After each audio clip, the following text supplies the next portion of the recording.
Come on. They're right there! Let's go. Move, move, move, move, move.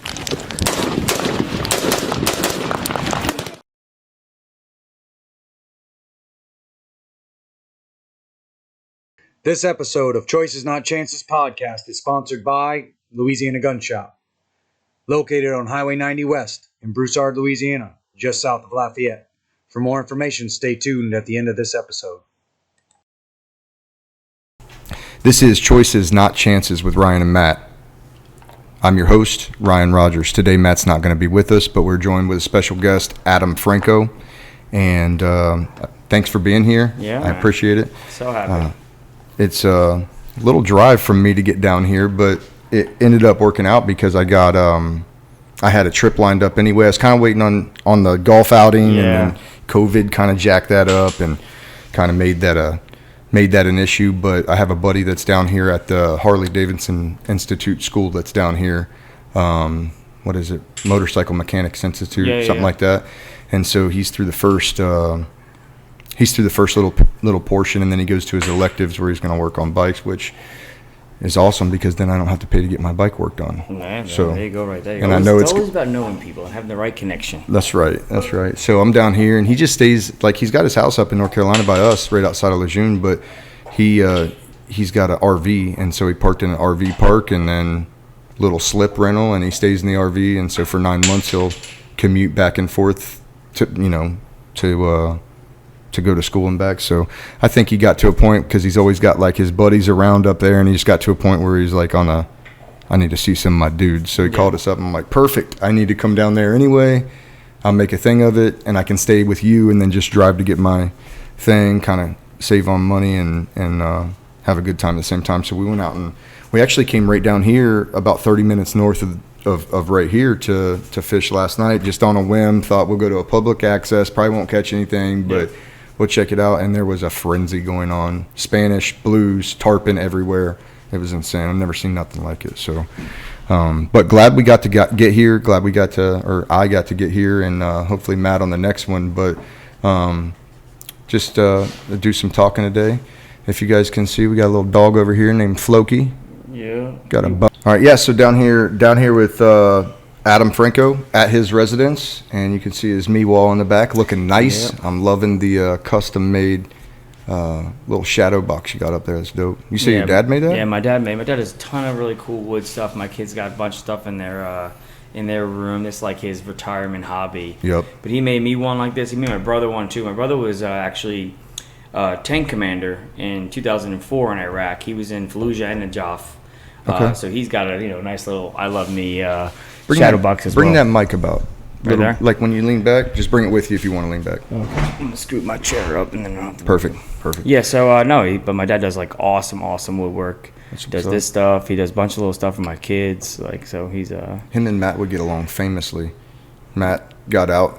He does this heavy mechanic thing, but then he's got that other side of him where he loves working with wood. Yeah. And I went to his house in Louisiana not long ago, and he like rebuilt his entire staircase in cedar. Just him. Just no big deal. Just going to build a staircase in my house. So you got to have patience for woodwork. Like, I don't have that patience like my dad's got. Like, and then if you like mess something up, I would be like, screw it, throw that thing in the trash. Like, he'll be like, no, I will fix it. I will do this little piece here. I'll do it. It's like a finesse kind of a construction. It is. It's definitely like those guys that are good with wood like that. It's honestly, it's more art than anything. It is. It's creativity because they can see it in its finished product before they even started, and that's I don't do that either. I just recorded a guy named Robert. We call him Shrek, and he'll be coming out either next week or the week after, something like that. But he paints for therapy.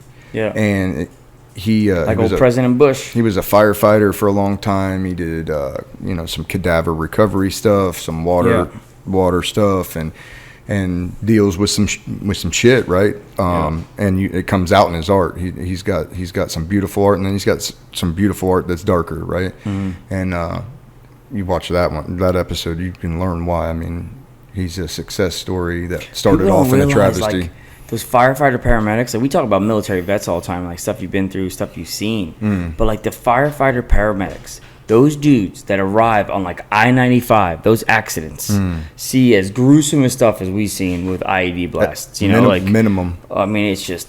And you know, like, thank God most of our stuff wasn't children, and you know, and these are not enemies and not somebody that was trying to hurt you. So it's like a neighbors. completely different. Yes, sir. It's a completely different thing. Yeah, it's crazy. But so just a little backstory. Adam Franco was one of the platoon commanders in the Marjah invasion from Marjah 1 in 2010 with Redman 36 Kilo Company. And though we didn't operate as much together in country just because of how segregated we were. It was kind of like a squad and platoon level size fight everywhere. Yeah. A man is somebody that's gained, you know, an immense amount of respect from myself. And the company that you keep, somebody that I hold dear to my heart is E-Man, and that's good company, and it's the same mentality. It's the same kind of people that I like surrounding myself with, and I like trying to get into the brain of. Especially, I'm writing a new book right now on leadership, just my own take on life. It's not just about the military. It's leadership in teams coming up, leadership in the family, leadership in combat, leadership in business. And so I picked like 10 notable people to read about, and so 10 books. I'm reading those and then doing my interviews with people like yourself, E-Man, different people throughout my life that have kind of helped shape my leadership, so I can kind of understand where, if I can understand where y'all started and where you came from, then I can understand better your like your leadership mentality and maybe your practice. And that's awesome. And that's like the end state of what all these companies are doing right now. You know, everyone wants a diverse workforce, but nobody really knows what that means. And the reality is, we default to, diversity is, you know, skin color, religion, male and female, and we don't always realize, like, diversity is more about the different experiences. How did you get to this point where you're such a good leader? But like, what were the experiences and what education you got? What shaped you to get to this point? And it's cool the way you're taking that approach, because like, you're gonna read 10 different leaders. I guarantee you they have 10 different experiences. If you put all 10 of those guys on the same team, right, that's diversity. You know, it's like, you know, we kind of fall victim because we fall victim to metrics, right? Like, what? For sure. Like, I got to have half women, half men. It's like, all right, those men and women might be raised the exact same way with the same exact experiences. You're not getting the diversity you think you're getting. You know? Yeah, 100%. And you may get 3 of them that have the exact same coming up. They just happen to be, diverse and in their appearance, let's say, but maybe not in their experience. And then and so I'm reading one now called Supreme Command, and it covers Clemenceau, it covers McClellan, it covers Churchill, and it covers Lincoln. And so I wanted to do political leaders, alpha leaders, beta leaders, military leaders, things like hey, how you doing? Hey, come here, you. She's like, I want your beard. But yeah, so it's been enlightening because, you know, before my Marine Corps career, I wasn't a big reader. During it, I started reading, but then after it, when I started getting into school, I just realized how much I can get out of that. I can read about other people's failures and successes and then gauge my own way to handle that off of their failures and successes. Yep. And then, you know, so the whole point in doing all of this is to show guys like us that may be struggling a little bit with their experiences or with their transition or, you know, with their service, you know, because not everybody got to do awesome things. Some people had to do horrible things. Yep. We talked about my buddy Shrek with the cadaver recovery. That's something I don't ever want to do. Guys that went to Kosovo and had to do mass burial recovery. This is stuff that not cool. So a lot of people struggle with it, and I think it's natural, and a lot of people need to understand that it is natural to have these side effects when you see these unnatural things. Like 100%. It's how you deal with them that makes you who you are. And so I want to bring on as many people like yourself and the other guys, the rest of the slew that I got on the roster are guys that I personally know have been through the grips of real combat, kinetic fight against the enemy. And, oh, by the way, yeah, they struggled. Some of them struggled, but they didn't let that point in time define their life. It's like, okay, sure, I need to move on. I need to do what I need to do for me to get right for my family, because that was just a small portion of my life. Yep. And if I can't get past that, then I'm going to be stuck in this spot. And so that's the whole point in bringing people on. Yeah, after you go through that experience, I tell people all the time, like, you can't get rid of the experience. There's no magical therapy. There's no magical pill. None of that stuff's going to get rid of the experience, right? And you almost have this void because you create this period in time that you don't want to constantly relive. So it becomes this void. And then you have to think to yourself, like, what am I doing to fulfill that void I have, right? And, like, for me, it's coaching my kids, coaching at Cocoa High School. Like, it's doing the things that, like, I'm like, all right, I'm still making an impact on people. Right? I'm still making an impact on my kids. I'm making an impact on, giving you that sense of purpose. I think so many guys go through, whether it's a tough kinetic fight or it's a tough deployment or, you like firefighter, paramedic, we were just talking about, like, you go through those things and then, like, you try to compartmentalize them and you push them away and you create this void. But it's you won't recover unless you figure out a way to actually fill that void.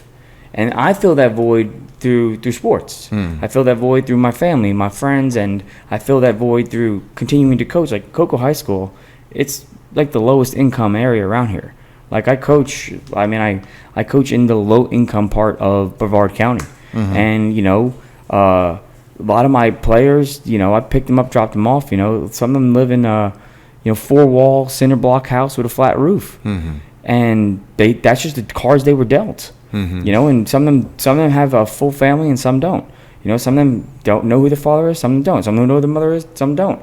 And it's like making that impact on them, right, is doing more. Like last year we had 15 seniors. We sent 13 to college. We sent 2 to the military, 1 to the Marines, 1 to the Navy. But making that impact is more than any bill or legislative thing that any Congress or any government could pass, right? You can't write a bill to save those kids. It's not possible, right? It takes people intervening in their lives and helping them get on the right trajectory, helping them, get to college. So many of them are first generation going to college and things like that. Like it's just, but that's how you fill that void. You got to find purpose. You got to find something. And what it sounds like is you've done that perfectly, but something, in my experience, you got to find something that is bigger than self. Self as in yourself, as in the self, self-actualized self. If you're only ever doing things self-serving and you're never trying to go outside, like live for a bigger purpose than your own intrinsic wants and needs, then I don't think you'll get past that. I think you need to, at least in my experience with my transition, my, recovery, if you want to call it that, was just really having faith in people again and then being nice, like trying to give back. And that's what you're doing with these kids. And like you said, some of these kids that maybe now don't have, full families, that's something that's plaguing our nation is, single mother households or single father households for that matter. It's hard to do it. And the child needs both sides of that. Oh yeah. They always do. They turn out, less, let's say, damaged if they have that full love and support of the entire family. And we don't have that's continuing to decrease, by the year. It's continuing to go down for the last 50 years. So I think that's something. And then you can step in and you can bring your experiences from your life and your struggle and strife and kind of guide these kids at an impressionable young age that maybe never had a solid, role model in their life or father figure in their life or man figure in their life. So bravo. I mean, that stuff to me is amazing. You find your purpose in that, and I find my purpose in coming and showing people your purpose. So and having the conversation. Man. So that's where it's at. But so before we get too far into where we're at now, and I do want to come back to that, but let's start at the beginning. I need to know, like, born, family, siblings. So I was born in Brooklyn, New York. Lived there for about like 10 years of my life, 11 years of my life. I got an older brother. He served in the Army. He was enlisted. He was a tank commander in 2004, like I said, in the Joff and Fallujah, both, big battle of Fallujah he was in. He's probably, one of my biggest idols. And I think because I came from like such a working class family, my dad was a firefighter, and I think that definitely shaped me as an officer, because I came in to lead in my platoon, and I thought of my sergeants similar to my brother. And because of how, like, the respect I had for my brother, and because of how smart I knew my brother was, I feel like I never came into my platoon thinking like, oh, the guy with his 4-year degree is here to save the day. You know, like I never had that impression. Like it was always for me, it was like, all right, guys, they taught me some cool ways to attack people. Now you tell me when we should actually use What those. do we think about like, this? Yeah, like here, like, and like that's how I always ran. Like I never came up with a plan in a vacuum because I respected what the rank of sergeant was. I respected the enlisted leader so much because in my head I was always thinking like, that's what my brother was, and I would ask my brother this question. So I'm gonna go ask Joey Harms, you know, this question as well. So like I think so that was a good. And I got a younger sister too. She's a teacher. She's had a nice little baby. He's just turned 1. Nice. And then so we lived up in there. We lived up in New York for 10 years. My dad retired from the fire department, moved down to South Florida. Literally like a year later or so. No, probably. And this is what? This was like I'm Year-wise? thinking in my head, like trying to go through everything. So I was in 4th grade when we moved down here, and then so we lived here for years and years. And then when September 11th happened, I was actually senior in high school, and I was looking at like a couple of different places to go to play college football. Okay. And the Merchant Marine Academy was actually recruiting me to play football, but I was kind of like, I'm not going to Merchant Marine Academy. And September 11th kind of changed that for me. I was like, you know what? I'm going to give this a real look. And I ended up deciding to go there. And I always wanted to go in the Marine Corps. I think what is the catalyst of 9/11 that did something to you? You know, it Like was so personal. Like my dad was a firefighter. All of his friends were still firefighters. He lost a couple friends in the tower collapses. Like that was personal. Like my dad actually got on a plane where there were very few planes flying, flew to New York and like dug for like 3 weeks. And like I could tell him doing that had an immense like impact, I think, on what I was going to do in life. And I always wanted to be a Marine. Like when I was 5 years old, you remember they had those little postcard things? I literally made my mom work with me to fill out one of those postcards, and I mailed it in. And she was like, no one's ever going to respond to this. And literally, this major from a recruiting station responded and was like, hey, Adam, like, we love your enthusiasm. We love that you want to, come be a Marine, but we prefer that you go to college. Go to college and get a degree and then join the Marine Corps. And he sent me, remember those old iron-on patches? Yep. Like you could put on like a white T-shirt. So my mom ironed it onto that white T-shirt, and I literally, she had to fight me to take that shirt off. Like I refused to take that shirt off ever. That's awesome. Your battery gonna die? You're good. I didn't have it switched on. Yeah. So so that was your pride and joy. That shirt was my shirt, and she probably after she peeled it off my body after like 4 days, probably threw the thing right in the garbage pail. No, so yeah, that was my catalyst really for I always wanted to go into the Marine Corps. I always wanted to serve. My dad was a Marine. Okay. He got out as a Lance Corporal. Okay. My brother was already in the Army. When we were younger, we didn't do Boy Scouts. We did Young Marines, which was like I actually did it down in West Palm, where 4th Anglico is today. Okay. That's the station I went to every Thursday and did Young Marines. So we were super into it our whole lives. And then I had the opportunity to go to Merchant Marine Academy. And for Merchant Marine Academy, it's like that's the best kept secret in the world, man. So, Tell me. So there's 5 service academies. You have all your traditional ones: Air Force, Army, Coast Guard, all that kind. Merchant Marine Academy is the 5th service academy that nobody knows about.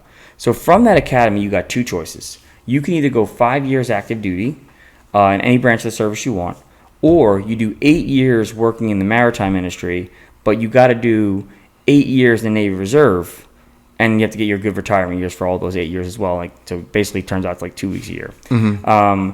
So when I went there, I always knew in the back of my head, like, I'm going to go to the Marine Corps. That's how I'm going to fulfill my commitment. Yeah. That's how I ended up in the Marine Corps after I graduated. And you played football there? Yeah, I played college football there. You played the whole time? Yep, whole time. And you were a receiver? Or? I played running back up until my senior year, and then my senior year we kind of changed our offense. We had another good freshman running back come in, and I moved to like slot receiver, and that was I think that was really my more natural position. Yeah, I was a little bit out of place playing running back. I always even in high school we played like a wing T, and I was a wing back. I was never really true that come downhill running back.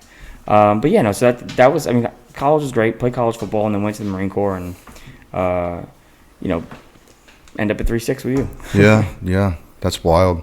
So 9/11 definitely played a big role in the decision-making process at that time. Yeah, I mean, because I was looking at going to FAU to play football when they were still like a D2 school. I was looking at William and Mary to play, and then it was just kind of like that's a nice one. Yeah, but I mean, as far as school and education goes. But like at the end of the day, my dad was like, "Listen, you're not going to the NFL, brother. Like, let's be real for a minute." I was like, "How dare you? I'm going to the NFL. I'll show you. You're not going to the NFL. You're 5'8". Like, you're not going." So that's when I was like, "All right, I got to go to Merchant Marine Academy." And you got to think with your head, son. Yeah. So the Merchant Marine Academy was the best school, best opportunity I had. And then I was like, I'll go to Merchant Marine Academy. I still leave the door open for you to go to the Marine Corps. Because like in the back of my mind, like if I wasn't going to go to college and play football, I was like, I'm going to enlist. Yeah. And then I think back, I'm like, man, I'd probably be dead if I enlisted. Because I would be enlisting right after 9/11. And I probably would have spent 20 years just deploying, you know? I mean, I would have had multiple deployments to Iraq. I would have been there with my That's my what brother. I did. Yeah. You're speaking my truth. Yeah. I mean, that's just what happens. So all those guys. 2 years. Well, you graduated in 2002? Yeah. Yeah, I graduated in 2004. And my whole SOI stick went to Fallujah, too. Mm-hmm. Anybody that was going to the fleet. So, yeah, it was wild. So, family growing up, you have 2 siblings, a brother and a sister. Older and a younger. Your brother's a tank commander, so he went. Where did he go to college? He didn't go to college. He didn't go to college. Enlisted. So the way tank platoon works, like one of the tank commanders is an officer, and the other ones are like sergeants, like similar to our squad leaders. Gotcha. Yeah. Gotcha. So he was a enlisted tank platoon commander. Gotcha. And that's sweet. I always liked tanks. I got to ride in one and shoot the Coax 240, and sit in the driver's seat and stuff. And we would go out to CACs and operate with tanks and stuff back in the day. And they're awesome. No, the Coax 240 is pretty legit. Yeah, I mean, $2,000 put a windshield out with one burst. It's on it, and it's like a video game. And their little. That wouldn't be comfortable. Like, I like the idea of tanks, but being in them is. I went out to visit my brother. Like right before I went to Merchant Marine Academy, like that summer before I went, I flew out. He was stationed in one of the worst places in the world. Fort Hood, Texas, like Killeen, Texas. Like there's like a Walmart and an Applebee's and a Roadhouse. Like welcome to Killeen, Texas. And I went out there and he got me into the motor pool and got to get on tanks and show some stuff. It was pretty cool, yeah. Yeah, that's cool. And what made you be an infantry officer? So I mean, I always decision. Yeah, like I always said to myself, like if I'm going to the Marine Corps, like I'm going to be a Marine. And in my opinion, growing up, like Marine was infantry. Like that's just what it was. Yep. Like later on in life, I was like, wait, there's other stuff. That's funny because like, you're not the only person that ever said that. Like, wait, there's an enlisted welder? Like, what the hell's a welder doing in the Marine Corps? You could be a cook. Like what? So I was like panicked, like a little bit, like, you know, I went to TBS and it was like every time we were ready to go to the field, everyone was like, oh, I hope we have nice weather. I'm like, I hope it rains the whole time. And all you people start, all my charms. take freaking infantry out of your top 5 right now. Yep. And I actually, when the list came out, because they do it by thirds, and I was in the top third, and the reason they do it by thirds, they try to spread the quality of officer across all the MOSs. Yep. I came out of the system, this like computer-generated system, as an air supply officer. Like, could you imagine me as an air supply officer? Like, I would have gotten in so much trouble. Everyone would be getting yelled at. Like, I would have had a terrible career. It would have been bad. But my SPC was like, yeah, no, he's not air supply. And he swapped me and somebody else. But you wanted to be an infantry officer? I wanted, like, day one. Like, I literally filled out my list, and I only wrote infantry officer. Is there guys there that want other stuff? There is a ton. Like, percentage-wise of a class, how many would want to be an infantry 20. officer? And how many are able to be an infantry officer? 20% want to be an infantry officer, and I think from the attrition, probably about 10% are capable of truly being an infantry officer. Going to IOC, living that life, you know, like IOC's no joke. Now, talk to me about that since you already enlisted, and talk to me about IOC. Yeah, so I mean, I think IOC is probably one of the hardest schools out there. It's just because the expectation level is really, really high, and it's not like you go to IOC and we're going to make you an infantry officer. I don't believe that. Like, the stuff they taught us at IOC, like, there was nothing that more high speed that if you actually cared at TBS, you didn't already learn. IOC was like a consistent kick in the nuts. And I'm convinced that the reason they have IOC is they're just going to repeatedly kick you in the nuts. Just to make sure. Well, no, to make sure that you won't quit. Mm-hmm. because you can't quit in combat. Right. Like the lieutenant in combat can't be like, all right, I'm out. I'm good. That's I'm too good, much. guys. That's too much, like, guys. Too much. Like there's too many tasks, that is associated with the lieutenant. Whether it's like calling for air support, like all that kind of stuff, controlling your platoon. Like you can't be a guy that's going to give up. So I truly believe that's what IOC is. IOC is the Marine Corps sanity check. That they're going to take this dude that with a 4-year degree, and we're going to put you in charge of a bunch of guys that wanted to be infantry and fire breathers, and you're going to have dudes with multiple deployments, and you have all this stuff. And I really think they're just sanity checking. The guy they're putting in charge of that platoon is going to be an open-minded guy who's going to listen to his enlisted guys about stuff that they're giving him, feedback they're giving him. He's never going to give up on that. And I think we got lucky with 3-6 because all lieutenants that came to 3-6 from our IOC class, they were all guys that I looked at IOC and was like, dude, and like I was happy with the group. I think there was like one guy who I'll keep nameless that ended up getting relieved on deployment, but he was the guy in IOC who I was like, you're fake news. And on deployment, what did he get relieved for? You could just see it. He was literally sleeping during a firefight.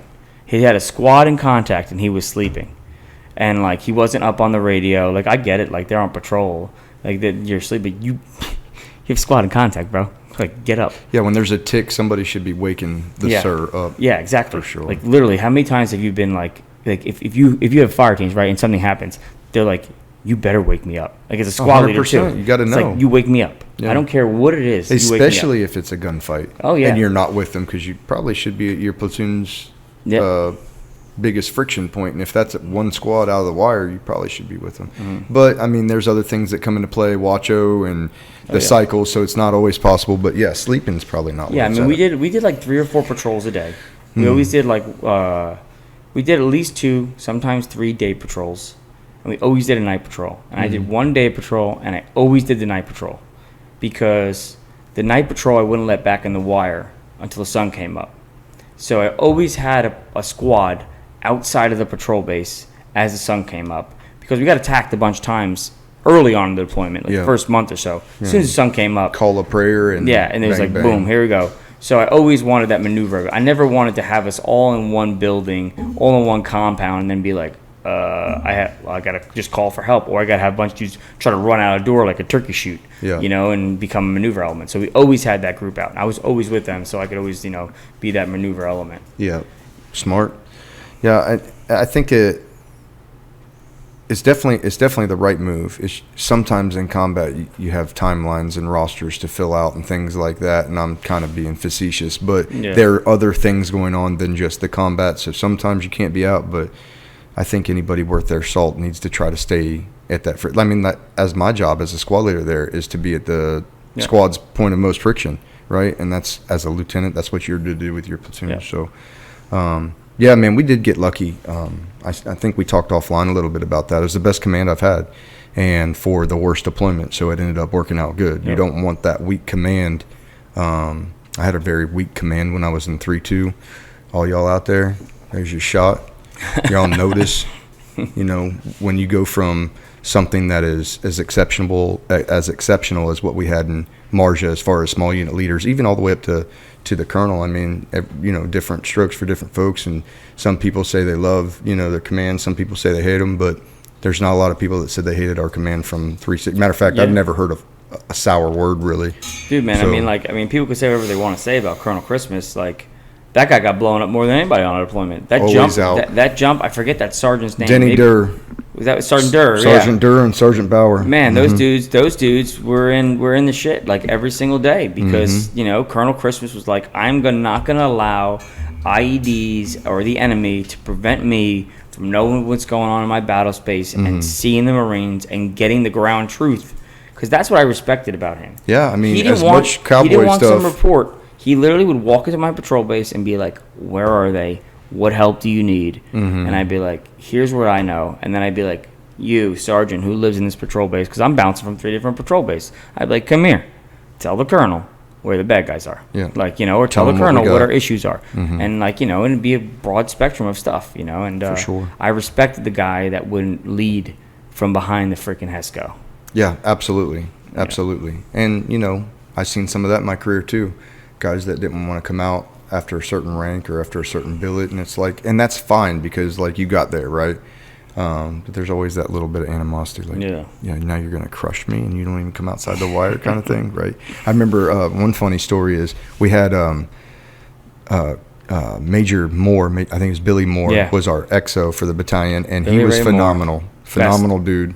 And we did like 30 days of hard-on kinetic combat every day, and then they stuck us at the flagpole to do civil affairs group CAG stuff where we're helping the locals, and like there's something to be said about taking a platoon that's been that heavily engaged and then turning them over to deal with people, but we managed it.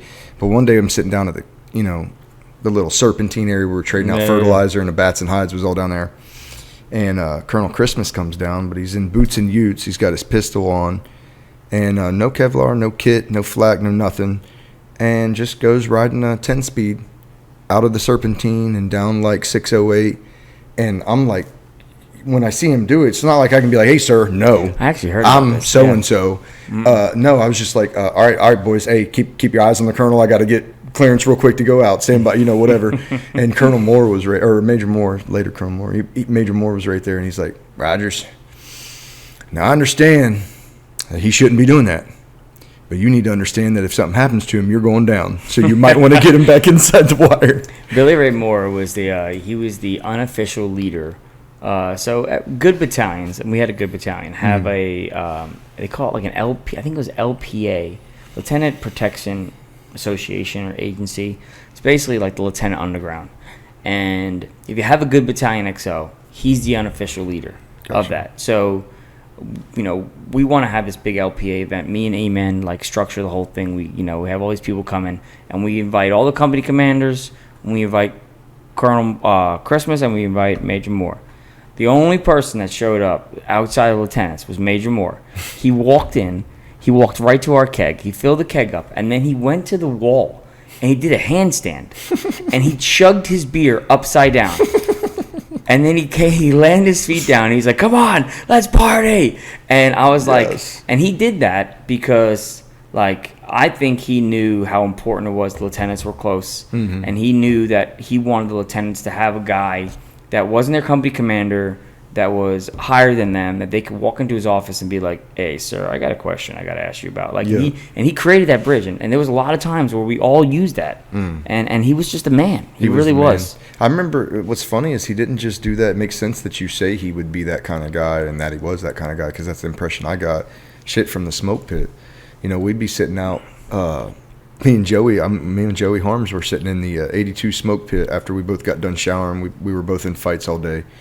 And I met him out there with Charette, and we're all sitting there, and that's where we came up with the runner teams that we designed to close on these guys. We sat there like, how can we get them? We need to fix them and send our 4 fastest dudes in one team to close. So we're sitting there doing that and having that conversation, and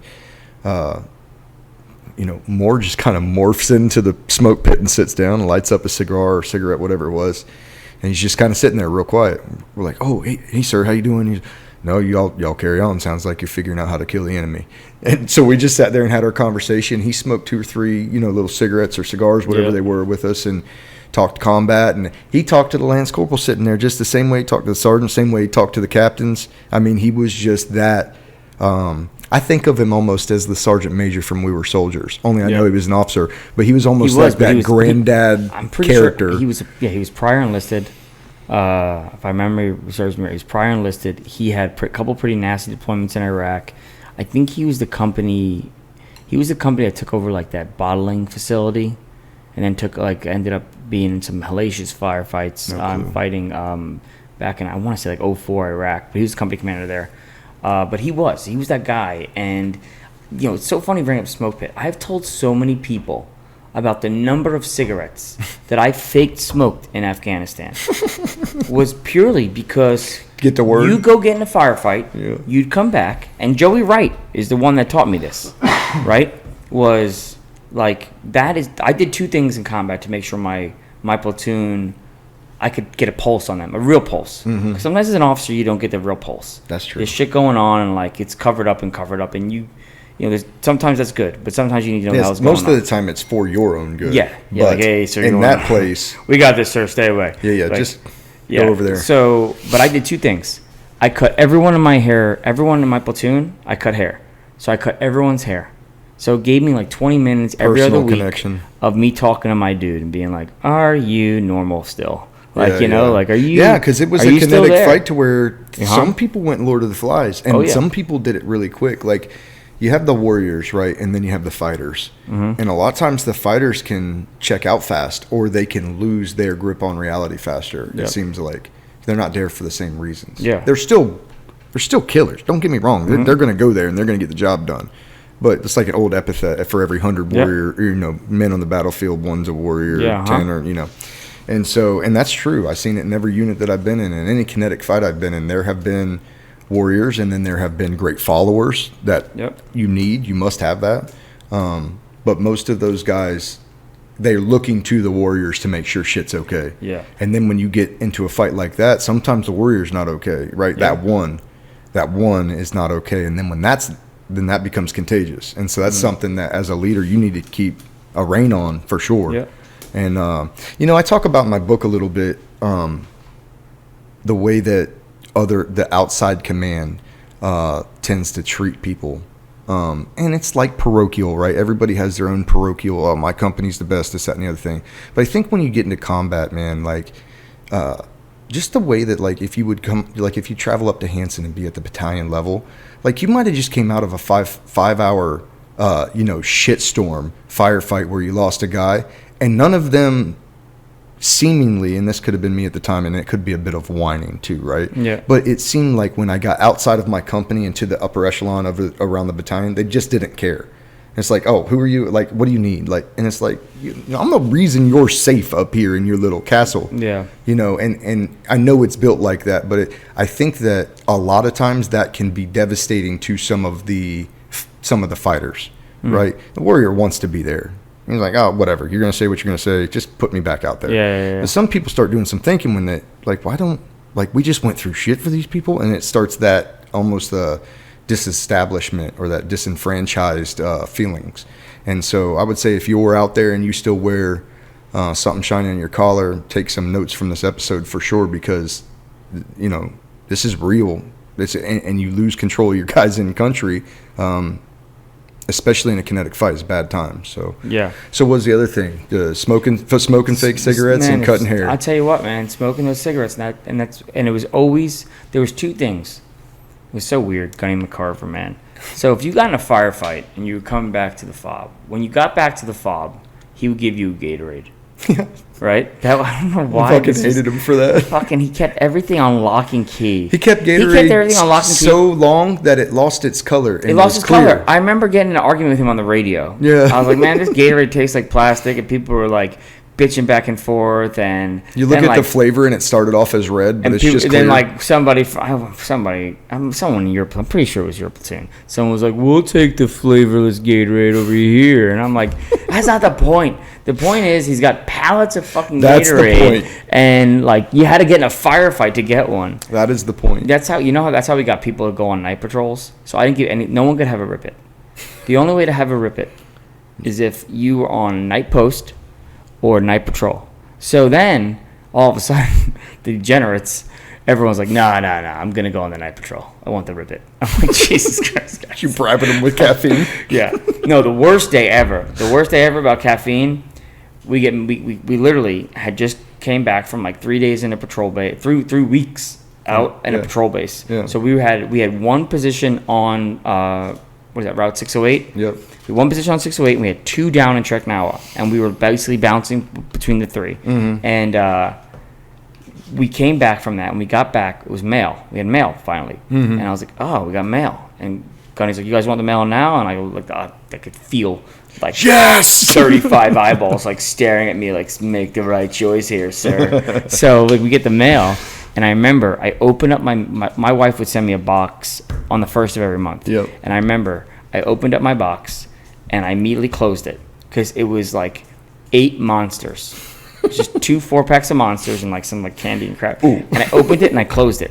And then fucking Chris Fine What you got, sir? He's like, what do you got there, sir? And I was just like, nothing. He's like, sir, is that a monster? And I was like, so I literally opened up my box. I took 2 monsters out, and I was like, I hate all of you. Because they were all staring at me. Take it all.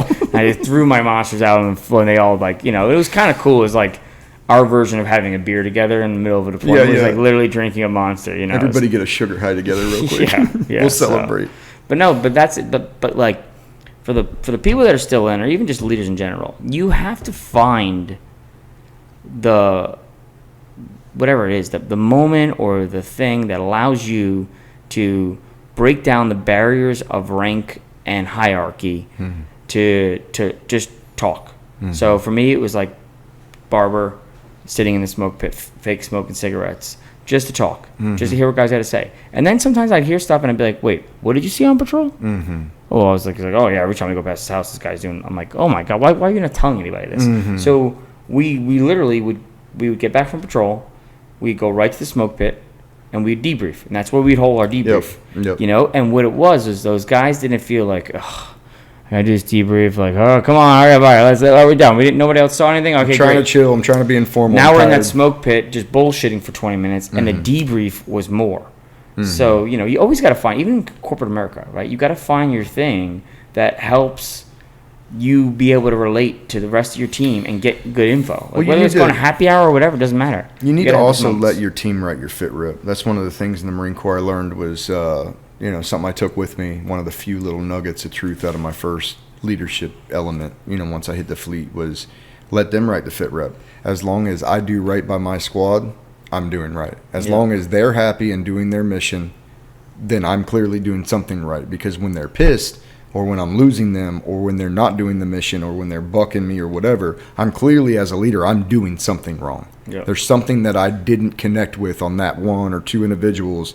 And like you said, I mean, it's a contagious thing. You want to keep control of that. And I guess a lot of my book, some of my book is going to be about this very topic, about different leaderships, styles and strategies. And my style was always that I, kind of like you, I looked at my Marines as my brothers. That's those are my little brothers, or my kids almost, some of them, the young ones, is like, I'll bust your ass, but I'm going to be right here and make sure you're good. I'm never going to let you go. I'm never going to put you in a bad situation to the best of my ability.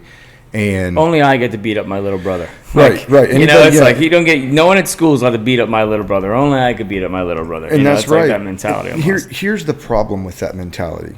And it's not a problem for me. I would never change it. But some of the issue is that when you take full ownership of your Marines or of your element, when you lose them, it's harder. Yeah. A lot harder. And so being that I'm an empath too, I feel people's pain, and I'm an emotional kind of a fella. And so when that wasn't going to work for me. I couldn't invest fully into my Marines unless I took complete ownership of they are me, I am them kind of ownership. And, then there's other styles of leadership where you don't take ownership. And it's easier if you're not an 0311 squad leader and you're, let's say you're a machine gunner, for example, and you got a couple machine gun teams in your squad, and you're a squad leader for machine guns. Well, generally what happens, if it's not a huge clearing operation, that squad leader is going to task out one team to this squad and one team to this squad, and either stay in the rear and run radios, or they're going to go with one of those two teams, right?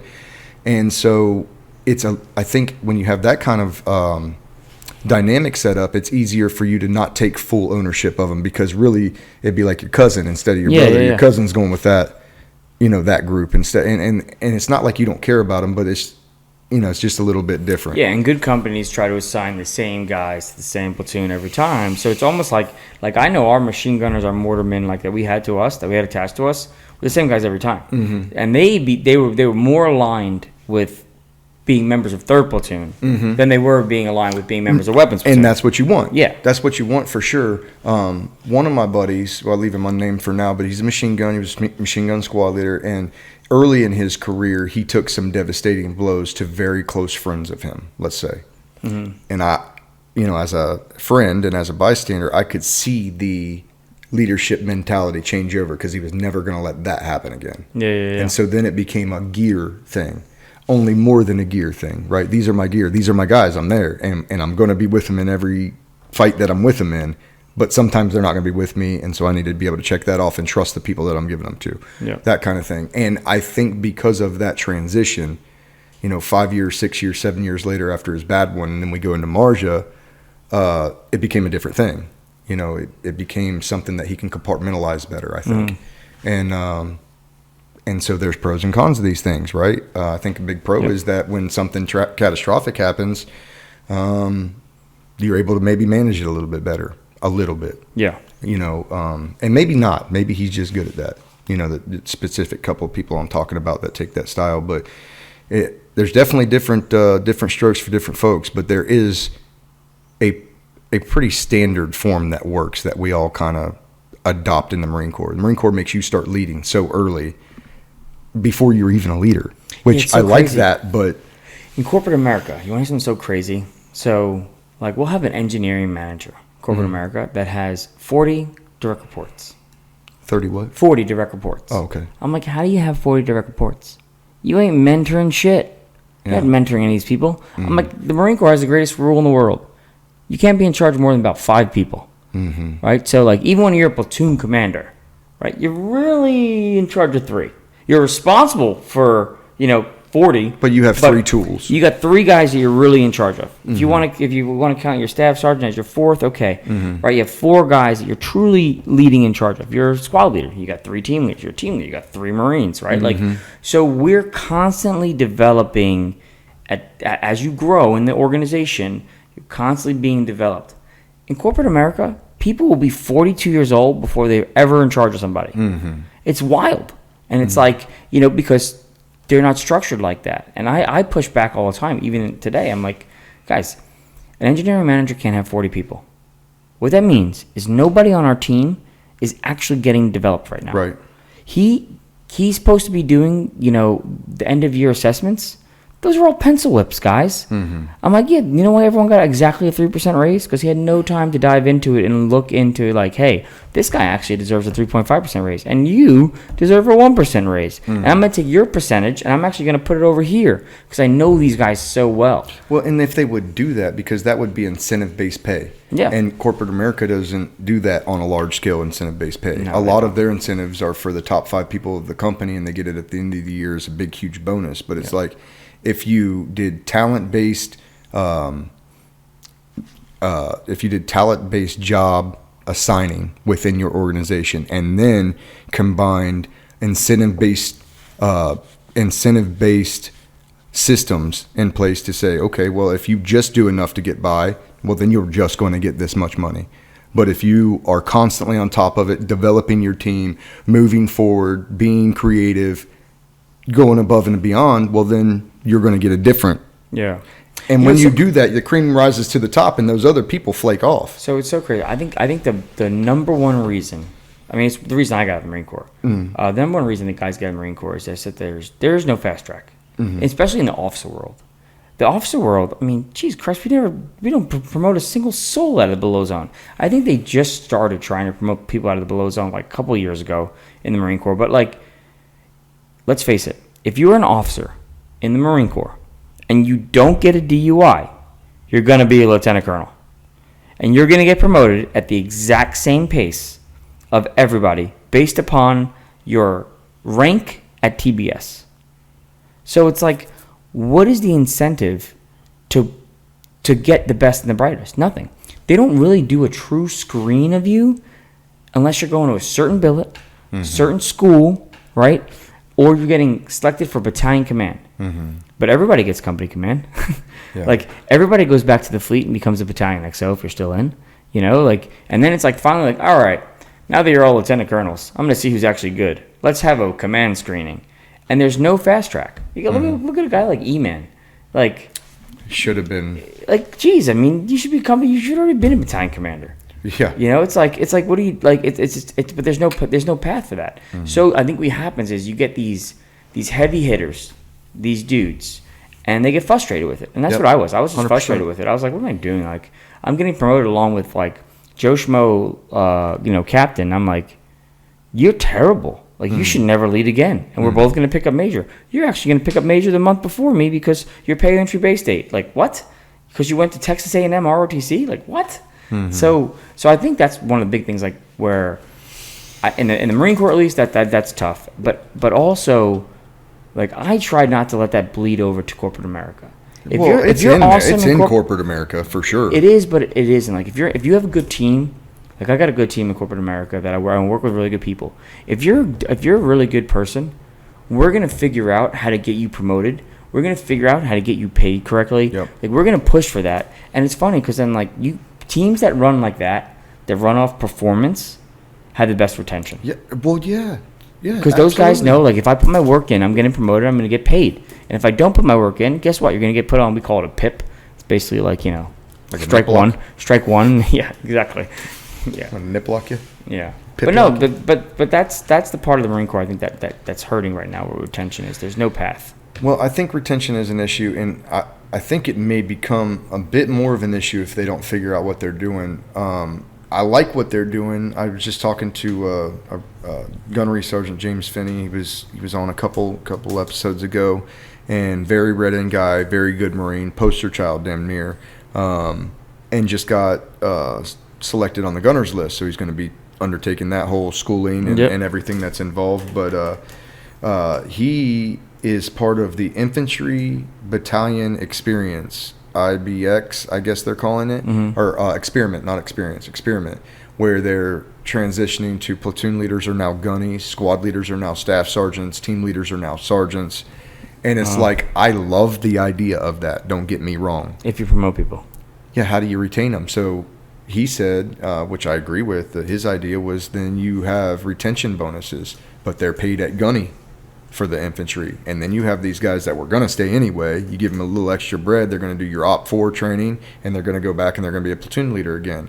And like maybe like some staff sergeants be pissed off that they have to go back and do their thing, but any staff sergeant in the infantry that's worth his salt for real, he wants to go back and lead a squad. That is the best place to be, is leading the squad, in my opinion. And if you're in the regular infantry, if you're in SOF, you can operate all the way up to CW3 if you want to. I mean, it doesn't matter. You can stay in a team. But for us, you start going away from the Marines and away from the kinetic fight at staff sergeant. You're going up, and then at gunny, I'd be interested to see if that takes off because what that really does from the Marine Corps perspective is, I don't know that we have the budget.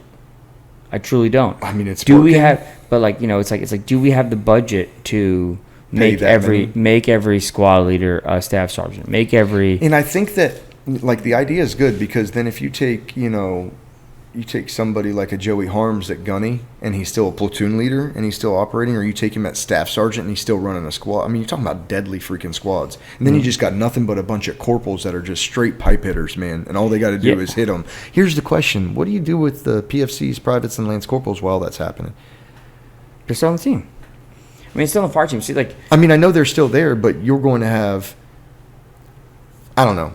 I think the first generation. At the end of the day, like with the amount of training people need, PFC in an infantry battalion doesn't even exist. Let's face it; it shouldn't exist. I should never have a PFC check-in. No, maybe like lance corporal and above probably. There's more that they're asking of the Marine Corps, right? And I like the idea of the gunny platoon leader and the staff sergeant, because, like, let's face it, like look how we fought. Even how we fought. The reason we were successful, and I tell people this all the time, they off-ramped us from Iraq. So we had an entire battalion. We kept training and kept training and kept training. And they were waiting for what was going to be our deployment. What's your deployment? What's your deployment? And then we were literally at the point where they said, all right, we're off-ramping you from Iraq. You guys aren't going to Iraq. You're going to keep training for a couple months. And we were all praying, like being naive, like, oh, hope we get Afghanistan. We're all praying to get Afghanistan. And then Obama approves the surge, and we go. But in reality, I was a platoon commander training my platoon for 2 years before we left. Awesome. Yeah, and I deploy with 3 sergeant squad leaders, 8 of my 9 team leaders are corporals. Like, that's the way it should have. That's the way it should have been at that time. I tell people all the time, taking a KA and not having a KA, having wounded, not having wounded, some of it's luck, right? But there's a big reason why my platoon, didn't take a KIA, and then 2-9 that was literally ripped with me had like 6. Yep. You know, they got devastated. They had like when we left. they had 2 Marines that got killed, and I think they had like 4 A&A in the first like 2 months, and it had a lot to do with the fact that none of their squad leaders were sergeants. They were green. They were even if they were sergeants. One of mine was a sergeant that I ripped out, or he ripped me out. Yeah. And it was our first right seat patrol. And it was me. That's the talk I was talking about earlier. Yeah. That me and him had. That you had the same talk with your sergeants, because we were the day prior or 2 days prior to that. We left with the company main element after the rip, and we were out at TCP2 on 608, and I had given the guy a grid coordinate and said, hey, let's make a patrol to here. This is a patrol base that I use once a month or so to kind of overwatch this field. They'll come pull weapons out of it and mess, and gave it to him. So at this point, he'd already been ripping with me left seat. I was in the left seat, and now I'm in the right seat. So she's already been on patrol with me. I've already taken places. You're like a coyote at that point. I'm grading you. Let's see how we do. Well, it's not even grading. It's just like, hey, dude, your battalion only wanted 2 weeks. We're at the end of that. It's your show, and we're tagging along. I got you, but make your mission. So he makes the mission. We leave, and me and E-Man had the hey, if this goes, stay close, low, fast. Let's do what we can do kind of conversation, and we push out. Where the guy starts coming into, I don't remember the little village. You remember when guy from my platoon shot the Holstein cow, and they put it right by our TCP, charged a bunch of money for it. You might not know. Breland, one of my boots up front, got charged by this full-size Holstein cow, and he put it down, right? Well, that village no longer liked us. That was the milk for them and the milk for the 2 calves they were raising for meat and all kinds. It was a big problem. And he starts swerving into there. And it's like 500 meters before he's supposed to start swerving in there, because it's not the right building, right? And I'm like, hey. Anyway, long story short, we have to take a long security hole. He has to reconsult his map. He put the wrong grid in his GPS, like all this stuff, and we're outside the fucking wire, like, come on, dude. Like, I know they're not shooting right now, but we just did a huge 5-day campaign where we killed a lot of them, and they called a ceasefire. This ain't normal. You do this when we leave, they're gonna smoke you. Long story short, or longer, we leave there. Finally get him to the right place, and so now I can see the OP, and we're cruising up. I look at LT, he's looking at me like with them wide eyes, kind of looking up through his brows like he does, just kind of looking at me, and I'm like, and his first team just files straight in, no near side cordon, no far side cordon, they just thought, well, nobody's here. He said it was going to be clear. It was last month, so we're just going to cruise in. And I'm like dying. I'm like, oh my god! And I'm just waiting for the shots to pop off, because they just one by one slinkied in there with their with their guns down. And I'm watching. I'm like, sir, we got to get the hell out of here. Like, this is bad times coming. So we're in the fucking compound. I'm sitting there for a minute. And I'm like, hey, Sergeant Soto, now would be a great time to fire up like a loom mission. Pop your cherry on it. Get the loom mission called. You'll see what, we'll test your gun line back at, at 5 points, and it would be good. 38 minutes later, a round came. 38 minutes after he called his original call for fire, his adjust fire. And it only came after I grabbed the hook once, and LT took the hook from me to talk to their gun line in their COC, because they were telling us to call to the gun line at the OPs with the 60s, because they weren't all set up yet. And it's like, no, you don't stand. This ain't CAX, motherfucker. This is real combat, and I need loom over this fucking field right now. Actually, I needed it 38 minutes ago, and then LT grabbed the hook and said, hey, this is Lieutenant Emmanuel. Get them fucking rounds in the air now. Click. Like, that's it. Yeah. And then, boom, they would fire. But it's like, I'm glad I did that with him, because he needed that. That didn't need to happen when he was under fire. That would have been way worse. That's the inexperienced side of it, where, the Marine Corps has got to decide. Like, I think the Marine Corps... I think if you're going to go to that construct... He was a sergeant, though. Yeah, how are you a sergeant that... Oh, yeah, well, there's a whole lot to unpack there. That's what I'm saying. But, I think at the Marine Corps, I think the advancement in rank at those positions would be smarter. And if the Marine Corps comes back and says, we don't have budget to do that, I'd be like, get rid of a damn battalion. Just get rid of a battalion and make it so you can use that funding and have people, the right positions. Because you need it. We were listening. We were spoiled. We had a long time to train and get ready to fight, and then and then fight. I mean, listen. I think that one of my only actual interactions with you in a combat situation, and I wonder if you even remember this. So Eaglin, I don't know if you remember Corporal Eaglin, right? So he's on G-Boss one day, and we see these dudes digging in the road. And it's funny because every once in a while, people will literally send me the clip. Send me the video clip of the secret G-Boss footage that's all over the world now. Oh, yeah. Of when I dropped the Hellfire on those two dudes on the road. Yep. And I remember they sent your squad out there to do the basically damage assessment. BDA, yep. And I was on the radio with you, and I was like, "Hey, were you first squad? Second. Mm-hmm. And I was like, let me talk to like whatever. It was like two actual. Or whatever, something. yeah. And you're like, hey, hold. And I was like, hey, hold. And I was like, no, 2-2, like we never worked out. I'm like, no, 2-2 actual. You don't hey, hold me. like, what are you doing? He's like, sir, I'm digging the dirt a little bit. I want to see if this IED is still there. I'm like, you were like playing with. I was like, stop playing with the IED. That's not how I remember it. Like, why are you playing with this? Are you poking with a stick? What are you doing right now? I had EOD with me. First of all, I was on React and I was chilling and I was in the air conditioning and I was happy. And 6 hits me up and he's like, hey, double time, get your squad to the east, to the south exit. We got guys on taunt. You need to handle them. So I get all the way down there and now I'm dripping sweat. I run PCCs, PCIs, and get my kid on in like 2 minutes, and then make the run down there to the gate. As soon as I get to the gate, he's like, "Hey, stud, get to the COC double time." I'm like, "Fuck," because it's like a couple hundred meters from. It's not like it was right next door. That 5 Points camp was big. It was nice. It was big, and it was stupid. Like the camp was so big, but then we had all the berthing in one area. I always say to myself, like, spread them out a little bit. We are a mortar shot from like a Mascaz here. Yeah. So. I'm like, fuck this. I drop my kit, my Kevlar, and I take off sprinting up to the COC. And I come in there, and it's so cold it takes my breath away. And Captain Biggers is standing there with a coffee. And he just hands it to me with a smile. He's like, watch this shit. I was like, oh, my God. He's like, we got ISR. We got a Predator with Hellfires. And I watched it on that big 80-inch TV, dude. Kaboom! And they run into each other. And then that's the best part. When they hear it and they crash into each other. Oh, it was beautiful. That one dude flew in the canal. I ended up getting, when I got up there, the guy that flew into the canal, it blew him out of his shirt, and the last 2 buttons were still buttoned. His shirt is sitting in the middle of the road. He got blown on fire into the canal, and he had a foreign fighter card in his damn front breast pocket of his shirt that had Pashtun on one side and like Syrian dialect on the other side, or language on the other side for their handlers to put them in where they needed to be. And I thought that was pretty crazy. But we all, when that happened, assumed, even in the COC, that the IED sympathetically detonated. Yeah. So then when I got up there, I got to looking around. I'm like, oh shit, that jug is still intact.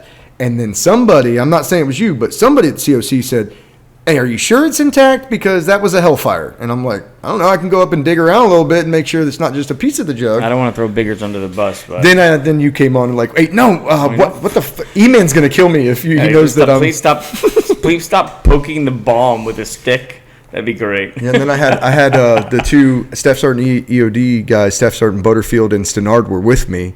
And if you remember on Taunt right there was only that one house that was close, like to cover. And so we were like, hey, we can't give you a far side cordon, but what do you want us to do? Because this is the only cover, and that's the 12-foot canal, and this, And he's like, I don't know, I guess we're just going to hunker up real close together behind this one compound wall. And that thing went off, dude, and I've only heard one explosion louder. Yeah. It was in CAX when they do the Bangalores. Have you ever been next to the Bangalores? Yeah. When it's like they pick the boulders up off the ground? They use all that Bangalore to breach like the one piece of concertina wire. Yep, just to say they did it. Yeah, breach. Yeah, but that explosion is the only explosion that was louder than that one, because they set their charge and then they sympathetically detonated, and it was much bigger than what we thought it would be. That was such an eye-opening day, because we've been in so many firefights, and I was like, man, like, I know we hit guys. Like, I know we killed a couple guys. I'm like, where the hell is everybody? And then I'm like, you have like you start questioning yourself. Like, dude. I'm like, man, maybe we suck at shooting.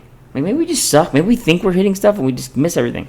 But then that was the first time we ever got to see their Kazovac drill. With the wheelbarrows and shit. They threw that dude in the wheelbarrow, and they were gone. Yep. And they hit like 3 different compounds, and after those 3 different compounds, then that dude was in a van. He was gone. And we followed that van all the way up to Lashkar Gah. And I was just like, oh, well. Well, what's crazy is the psychological side of it is, like, I don't know if the Taliban was if they were trying to run psyops by doing this, but if they were spot on, because there were so many people. I remember plugging people and having them crawl into their weapon and hit them 3 or 4 more times, pop, pop, pop, pop, pop, and then they go lifeless, right? And they're just laying there, and you're watching them. And then finally you're able to maneuver to get up there and get the weapons, do your BDA or whatever. And it's not that they're gone. They're gone. The fucking blood is gone. The guns, the linkage, the brass, it's all fucking gone. All gone. And you get up there going, I know, like, I had to explain I know he was laying right fucking here. I know, I had to explain to Corey Klister one day. He's like, I thought you said you had 3 enemy KA. I'm like, yeah, we did. I'm like, I don't know where they are. Yeah. I'm like, I promise you, we hit them. They died. We saw them die. I'm like, but now we're here and there's nothing. I'm like, I see blood. Yeah. I'm like, we're following the blood trail, but like, it was all gone. Like you said, they would wash like the sand in the floor out. They would pick up the links from the PKMs. Like, we know that gun fired there. You can see the fucking carbon on the sand on the mud hut wall, right where they were firing. And you get up there and there's nothing, and you're like. I mean, I remember so many times that I'd walk in there, wouldn't, like, Charette would always, he sucks that he's not here right now, but Charette would just look at me and be like, just like that. And I'm like, don't even, he's like, you could see where they were. And I'm like, no, so you see the one little wheel from the wheelbarrow, and the 2 little legs sit down where it's at. Oh, man. On our second deployment, Colonel Schmidt was really, really conscious about medevacs. So, like, if we took a wounded, right, and on our second deployment, most time when we took wounded, it was an A&A, because let's face it, like, I tell people this all the time, like, they don't understand. When you have inexperienced people merged in with an experienced squad, and the enemy starts shooting, everybody that's experienced knows how to take cover. They do the right thing. They know how to get down there and take cover. You look to your left, and it's like, Mohammed, you're standing up shooting your PKM. Like, I love your confidence. Maybe get behind cover and do the same thing. Good initiative, bad judgment. So it's like, but he used to always be like, hey, if we can hold off on the Kazakh, don't call it in. Because all you're doing is signaling to the Taliban. That they got somebody. Hey, you got us. Look, you hit one. See, we brought a whole helicopter. Good job, you got one. Like, and he had such a good point about it. That's smart. Like, and he would really push the envelope on, like, what's the Kazakh? No, I know he's shot. And he got in a big, huge fight one day with RCT. We had A&A get shot. He's in the leg. He's fine. Like, it's a through and through. He's hit nothing. Like, it's glorified routine casualty at this point. And they want to send it. We're like, no, we can't send it. And I get it if your femoral's clipped or something, man. But if you're an urgent Kazakh, got it. But like, if you can hold off and not let them know that they were successful in their ambush, that was an important part of the game for him. It's smart. I like that you brought that up, because when Vocolo got hit on Marjah 1, he got hit on the 14th, and it was a through and through the shoulder. And the only thing I was thinking as a leader, as that's my dude and he's bleeding out of his body right now, was I wanted him gone. I wanted him to the next echelon of care as quickly as I could. And I purposefully put urgent surgical, and they sent an escorted Pedro out to get, or Dustoff out to get him. And Staff Sergeant Wright, debriefed me days later after, or maybe, hours later that night maybe, or something like that. Just in the next couple of days, he's like, hey, he wasn't urgent surgical. And, the fucked up part of me was like, yeah, I know, but guess what? He's safe. And then the other side of me is like, yeah, but somebody else could have been urgent surgical and needed that plane more. Or that helicopter. Like, you bring him in a firefight. Like, I remember. Right. And so I fucked up doing that, but that's a good learning point. What people don't know about? So 3rd Platoon, like the first few days of Marjah, right? After we took our little initial objective, which we thought was going to be like this, like on the map, it was like, oh God, this looks like, this super like tight little urban spot. And we were like, this is going to be ugly. And we killed like 4 dogs, like clearing it. Like, you guys are sitting over the road, which also didn't matter. I always bring this up to E-Man. Like, I'm like, which you part? guys, like, where at? Like, so right when we landed. In the beginning, right, like day one, we land, and my platoon clears that little, like, we thought was going to be this dense urban, like, door to door. Talking about Shinny Wall. Yeah, I think maybe that's what but we killed like 4 dogs, and at the end of it, I remember sitting next to Shane Hume, one of my team leaders, and he like looked at me. He's like, all I wanted was a freaking Fallujah. And I'm like, yeah, man, me too. Like, because like it was like no contact. We're like, this sucks. Yeah. And you guys were like over the road. We'd already killed. And I'm like, no, this is before we got any contact. You guys were already over the road, and then like an hour later, okay, you guys took contact. Okay, and we were literally chilling in our makeshift like company outpost, like this deployment sucks. We were promised, like, you know. They said they would be here. And I think the enemy was finally like, all right, I think we know where all the Marines are. Is there any more coming? Like, we're gonna attack now. And then you guys took that first contact. Then we get in contact down, like, in south. And that was Harms' squad, wasn't it? Yep. Yeah. And then the next, that was the day that we dropped somebody called the bomb in, and I'll leave the officer anonymous. Call the strike in. Funny how that happens multiple times. Call the strike in, and it landed so close to Harms. Literally, an entire wall fell on him and like 2 other guys. Because it was so close. Yeah. A little danger close mission. Yeah, a little bit. We're aiming at a different compound. Get some. My question is, how does that fuck up? Because a vector dagger shot's 10-digit grid, which is 3 feet. Yeah. And when I fired the HIMAR on the 14th, it landed 300 meters south of my 3 feet. Vector dagger grid. Yeah, I'll leave. We'll leave it off of here because I'll leave Bloody Valentine's Day alone. But we'll leave it off of here because I honestly don't know. And if I knew who fucked up, I would already talk to him because that was something that I struggled with for a while. Yep.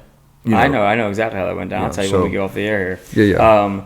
But no, so the next day, you guys start doing your actual mission.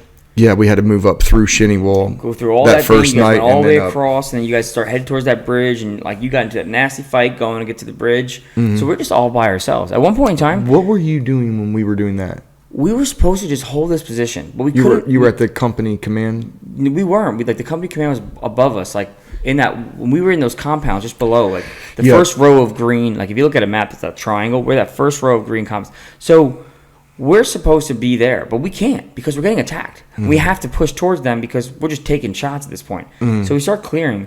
You guys are literally in a firefight.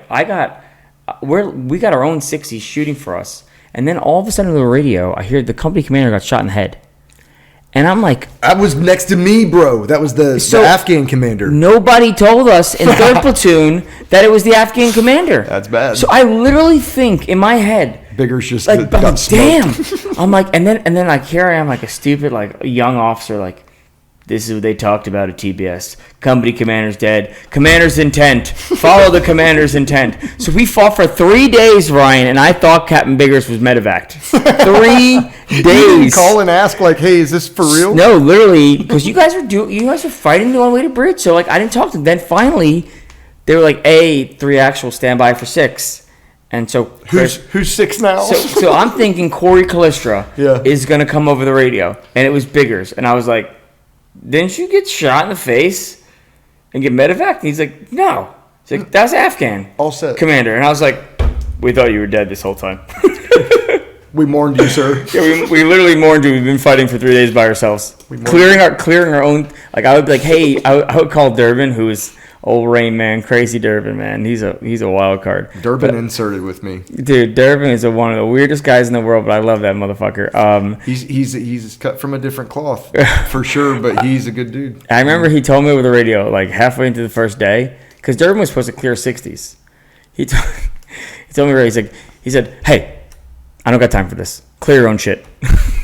Because you guys are fighting. So I was like, I'm like, all right, whatever. Like, 60s, shoot. Well, we were in it with Neff, too, so everybody but you was involved in that whole... In our own little world, fighting our own little fight. And then, like, every once in a while, Biggers would, like, after that day, he'd be like, hey, because they made us push all the way south until we linked up with 1-6. And then 1-6 did that gun run on us. No, I didn't hear about that. Yeah, so I pop a Red Star cluster between -1 and -2. Like, there's so... It's us! No, literally. So, my buddy Pachoni... This was a fixed-wing gun run? No, Cobras. Oh, okay. So, Pachoni, if you're on here, I'm talking about that time you almost killed me. So, Pachoni calls in a gun run on my unit. But luckily, the Cobra shoots the field, this trench, like 25 yards south of us. I think maybe he thought we were in the trench. So he shoots this trench, and I literally pull out this Red Star cluster and pop it between -1 and -2. And then, like, moments later, like, 1-6 had a MATV come up the road. And I was like, hey, we linked up with 1-6. I'm coming back. They're going to kill me. Like, they're going to kill my platoon if I stay here any longer. I remember the day you were just talking about when right before the ANA commander got shot in the face, we were kind of like getting set, getting ready to do our fix and flanks. We were just going to do an action right on them. And I was the support by fire element. And from our little berthing building that we took over, the place I wanted to fight with my squad was like 50 meters outside of that. But it was like a perfect fucking waist-high wall, just a little chip wall that you could get in a nice kneeling position behind and be like 200 meters, 300 meters direct front, right? And right before all that happened, we weren't in contact yet, and it was early. And then we got into contact. Well, I had to shit. I hadn't shit the whole time. And this is like day 3 or 4 or something like that, right? Day 3 maybe, or 2, 3. And I was like, yo, Matt, I got to shit. He's like, I got it. So he's got the guns, and, they were getting after it. And so I'm trying to shit. Well, right when I was trying to shit was when the Cobra came in, that was called, that I didn't know about. E-Man called a Cobra in, and I never operated with Cobra before. So I didn't know they had the heads-up display. So the bird can be facing me, and if the pilot looks over here at the bunker, that's what shoots at. I didn't know that. So as he's coming like this and opens up on the gal, I'm on a 240 ammo crate shitting. I took the fucking cases, the rounds out, and just spread cheeks. And it's just full bow evacuation. I thought we were smoked because it was like me here, and then my whole line of guys was going down that way, and they're all firing. And here he goes, bah! And I just remember doing this like, oh, God. And I looked up, and the little gun was swinging, hitting the, it's like this, swinging underneath it, hitting the bunker. And I just remember thinking, I really thought somebody on my own side was about to kill my whole squad. Yeah, I remember I saw you, man, like after you guys finally got the building, and like we did that handoff with you guys at Hanson. You guys were staying at Hanson, which would become Hanson, wherever that little point was. Camp Allen. Yeah, and then we were going, Neff's platoon, north side of the road, us south side, we were going to clear to 5 points. Yeah. And I remember seeing E-Man, and he's like, he's like, yeah. He's like, I never thought to myself, because like in training, things are a little different. And I guess they brought Bacchus, the arrow, or no, the FAC, brought the Cobras over them, and they just dropped all the lead. They did. All on top of you guys. And I was like, ooh, I never thought about that in training. Bro, it was like Black Hawk Down when the little mini birds come in with their guns. And like, I'm burning. Yeah. That's literally what happened. Yeah. The guys were like, what the fuck? Thank you. Like, we like it. Yeah, that was a wild day. For sure. All right. Well, I think that's a lot of Marjah. What was the biggest thing you took away from Marjah? Like as a person, as a man. Yeah. Good or bad? I think the biggest thing I took away is that like there's nothing else in my life at this point that's ever gonna be that serious. Like, I see these people in corporate America, they lose their goddamn minds over stupid shit. Like, what quarter are we claiming revenue? When are we booking this order? We got to grow the business 10%. All right, we're trying to grow the business 10%. There's a bunch of things that have to happen and have that happen. Like, or like we're building a locomotive. So it's like, all right, we got to build this locomotive. And everyone's super stressed out. And I'm just like, guys, the locomotive isn't going to blow up today. Yeah, they're not trying to kill you. We're fine. Like, there's literally, there's stress in everyone's life. For sure. Right? But there's never going to be a moment where I'm like, I'm worried about myself. I'm worried about this platoon. And I'm not worried about you guys succeed. I'm worried about you living. It's like, I think that's one of the strongest parts of being a veteran is, especially if you were, whether you call it fortunate or unfortunate, to be in a super kinetic fight is, there's nothing else. Nothing else will ever be that level of stress and anxiety. So like, a lot of times I feel like in life, like I'm ready for anything. Like I'll go take on any challenge in corporate America they throw at me, because I'm like, nothing you throw at me is going to be harder than leading 80 guys in combat when half of them don't speak the same language as me, and I trained with them for like 3 days. Playing charades to get them to do shit. Yeah. And it's like I'm sorry, like no task you give me is ever gonna be that hard. And I think there's a double-edged sword to that, because a lot of Marines look at it and it's like nothing in my life will ever be that fulfilling. And there is a little bit of a celebrity status, right? Like our unit, for instance, right? New York Times is with us. We weren't allowed to talk to anybody for like 7 days or so before we inserted. Remember, we got put in that dark period. It was basically like River City for forever, and no one got talked to their homes and family. Well, like I said, like my whole family's from New York, so on the cover of the New York Times, that's how my parents found out I was in combat. The cover of the New York Times, Chris Chivers was with my platoon to start, and the cover of the New York Times is like basically Marines land in Marjah, and there's a whole bunch of quotes from me. And my Aunt Linda called my mom, was like, "Hey, don't read the paper today. Like, you don't want to read the paper today, because like and that's just." I told my wife not to look at it when we left, when they found out it was Marjah. I'm like, no news is good news. It's gonna be a rough one. Don't follow the paper. But I think what that she celebrity. She followed all of it. She had anything with 3-6 Kilo Company or 2nd Platoon was tagged to her email. I'm like, So my family found out whenever Shivers put his first video and his first articles out, all that started going around. But I think that, me and Eamon had this conversation a while back. The celebrity status that you have, right, I think plays a significant role in the PTSD, right? Because not only do you go from this world where you're on this team and everything you do is by a team, and you're the celebrity status. You come home to this homecoming where it's like everyone cheering for you, all this stuff, right? And everyone back home knows you just fought, and everyone's like on Facebook, on social media, like, hey, oh my God, thank you so much for your service. We're so happy you're home, blah, blah, blah, blah. And then a week later, gone. That all goes away. And some guys get out right then and there, right? Like right after the deployment, a lot of guys got out. And it's like, I think that has a major factor. You go from the celebrity status elite to now on this team with these brothers that you love, right? You literally love the guys in your platoon like a brother, to nobody. And you're back in your hometown, and now you're like, you don't have your place, and you don't know how to fill the void. And that's why I was talking earlier today, like, you got to figure out how to fill the void. Yeah.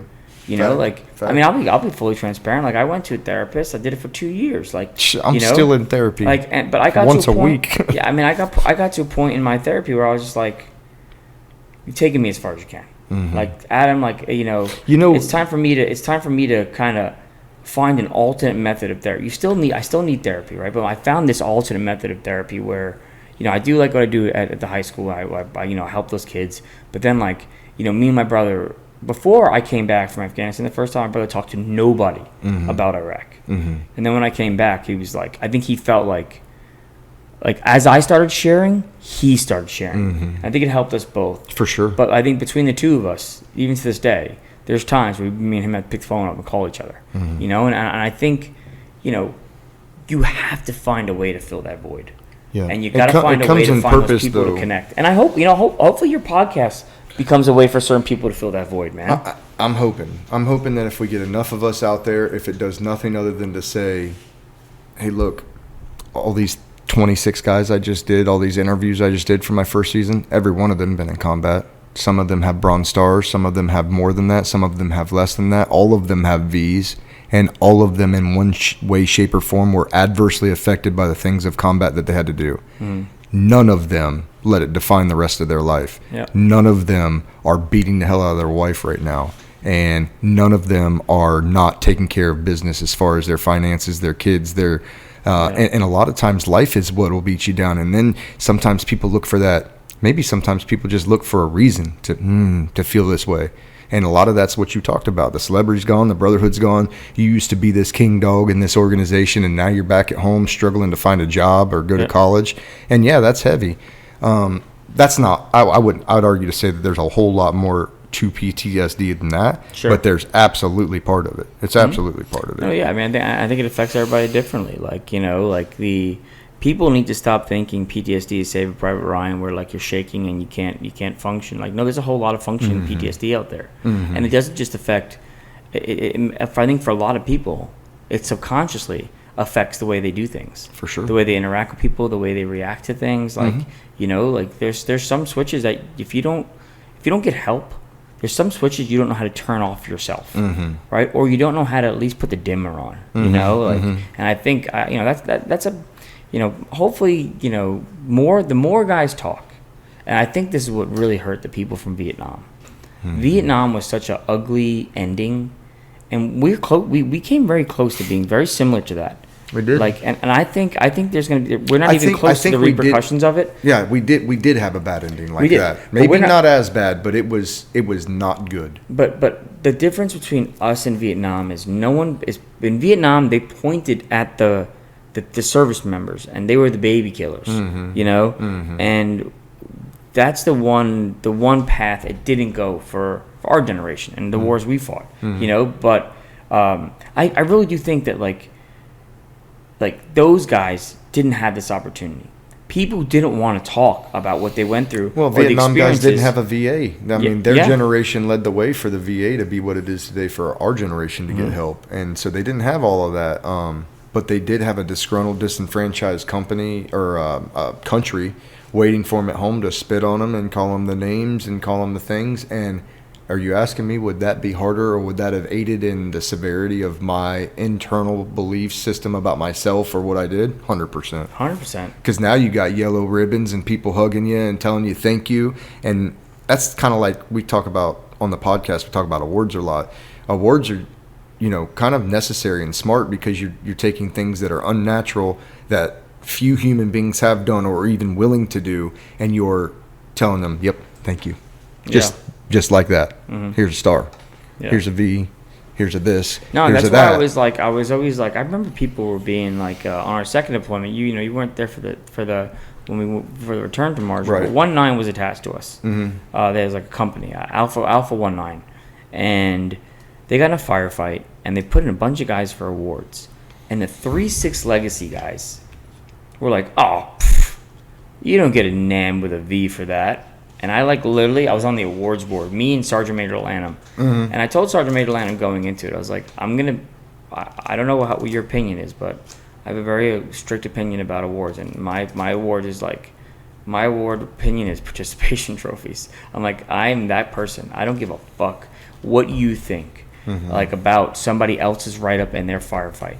If there's a leader that says, this guy gets a NAM with a V for the actions I saw, this awards board doesn't get the opportunity to tell him no. Well, it shouldn't, because there's a criteria. There's a very specific criteria that you can say, did he fall in these lines? Yeah. Yes, award. There's not a quota. No. And that's why when you go to SOI, the School of Infantry over at work, where I used to work over there across the street, over by Lejeune, if you go over there, every single schoolhouse is covered with plaques and Medal of Honor write-ups and Silver Star write-up, Bronze Star write-ups. And you know what the average rank is?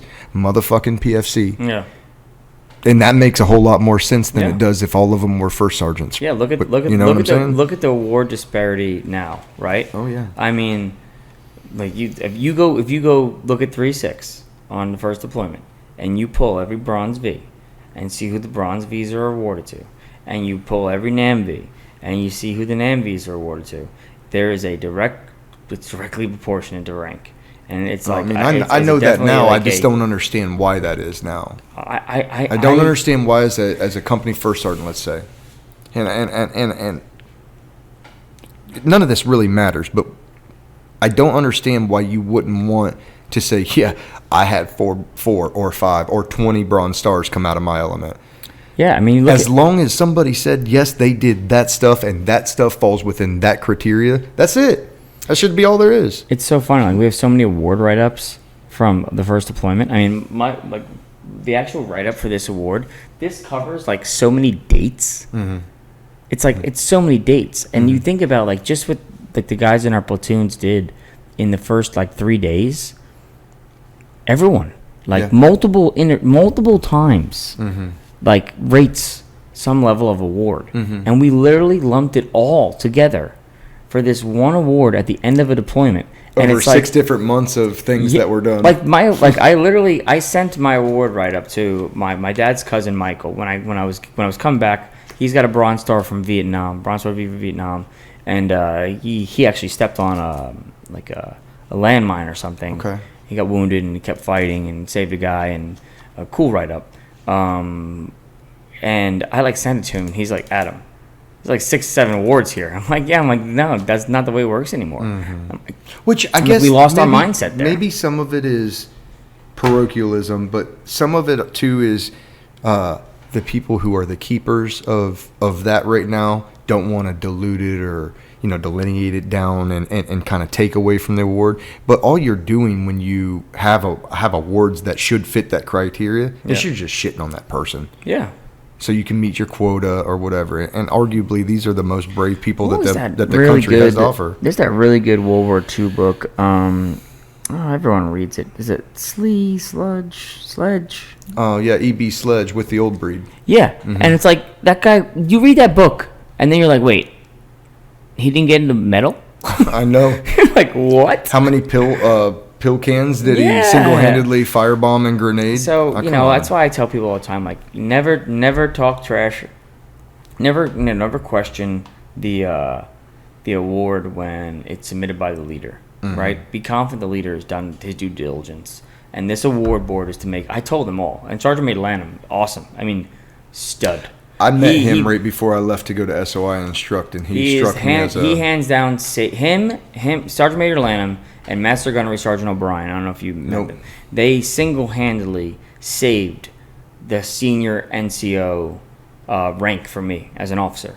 Because up until that point, I was overly disappointed in what I had interacted with, and I was basically like, "Oh, like, are you just a fucked up officer that you actually hate a lot of these people you're meeting, or like, like, why can you love the sergeant so much and hate the sergeant major?" But we just had an interesting, group of senior leaders to begin with. Well, your first Sergeant Major Robinson, sucked, sir. Okay. Yeah, you could. You said I didn't say it.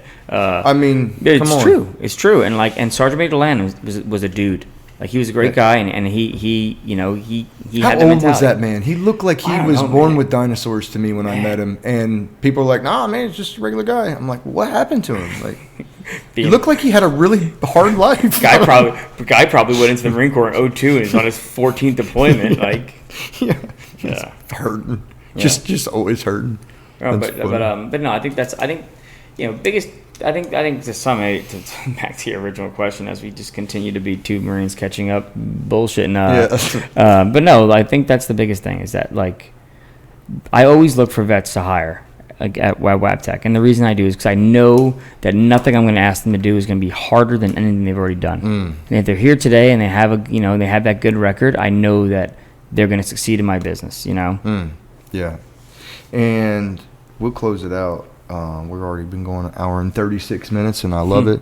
But I had one more little piece. So if you could tell war fighters right now, pipe hitters that are out there doing it, if you could give them any advice, whether it's 1 piece, 2 pieces, 3 pieces, what advice would you give? And let's be specific to the lieutenants, because that is where your expertise, let's say, came in for your war fighting. What would that be?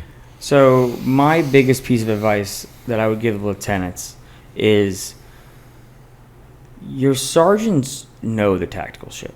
Do not waste your fucking time trying to train your sergeants and your staff sergeants and your platoon on the tactical stuff. That's going to happen naturally in your training pipeline.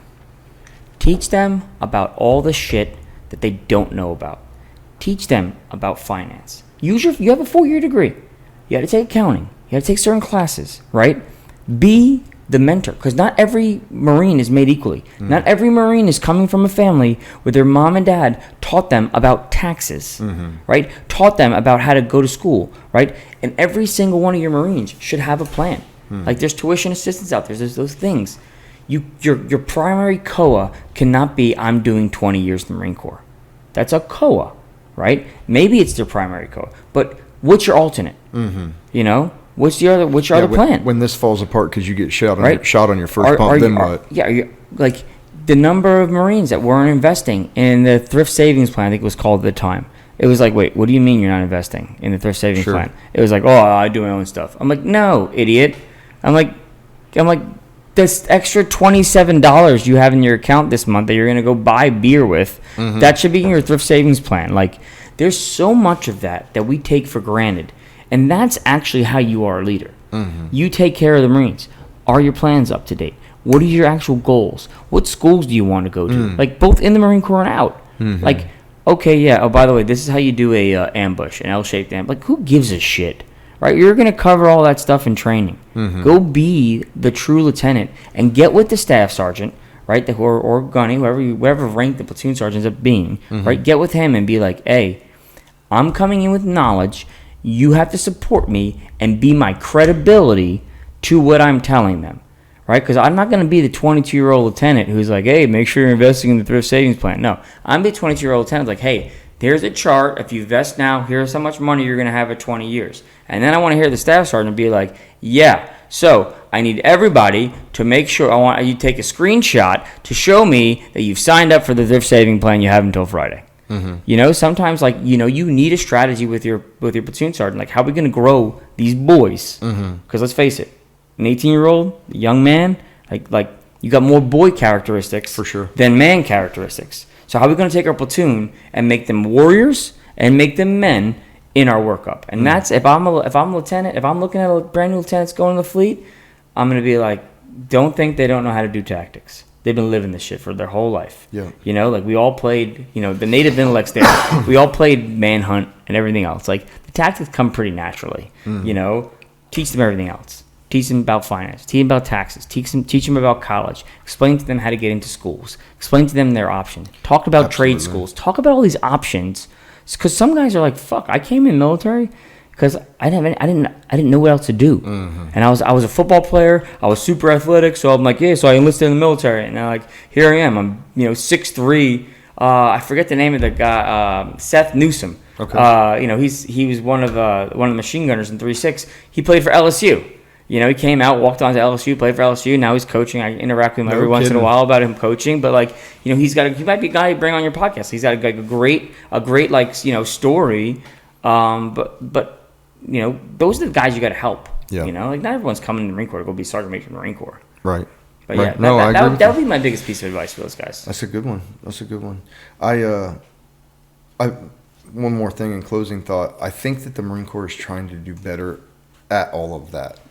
And the reason I say that is they got all these changes going on. They got all the the infantry battalion experience we talked about, but now they have PME requirements where really it's on your command, right? But you're supposed to do X number of PMEs in a year, and that PME means you not only read that book, but then you write a report on that book, and that report goes to your higher.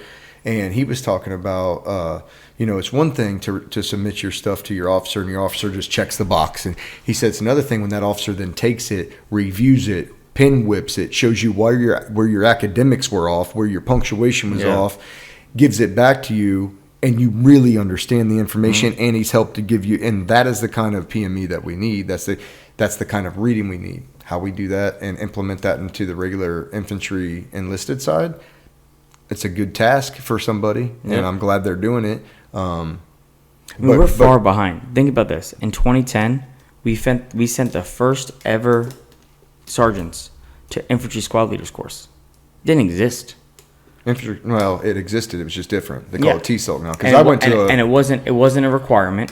There was no staff NCO infantry leader requirement, like how So I feel like tactically, we caught up. Tactics are great, but but we haven't caught up like what you're saying. We haven't caught up with the other side of the house. Well, the education's the big thing. Like, I need to speak the same language as my lieutenant when he comes out of the basic school in IOC.